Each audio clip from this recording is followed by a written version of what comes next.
Ну что за жизнь? Как-то в горькую минуту посетовал заяц. Всего-то я боюсь, все на меня страх нагоняют. Птичка с кустика на кустик перепорхнула, у меня сердце в пятках. Мышь по листьям в свою норку прошмыгнула, и это меня испугало. Есть ли вообще кто или что на свете, чего бы я не боялся? Нет, это не жизнь. Чем так жить, да перед всеми, как осиновый лист дрожать, лучше утопиться.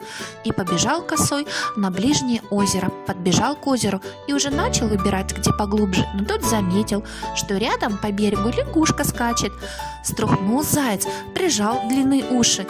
Та еще проворнее поскакала, да как закричит: «Ах, горе мне! Страшный заяц за мной скачет, хочет меня съесть! Ах, боюсь!» И с тем бултыхнулась в озеро.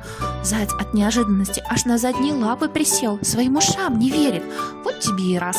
Выходит, кто-то и меня боится. И поскакал косой прочь от озера. Да так и по сей день живет.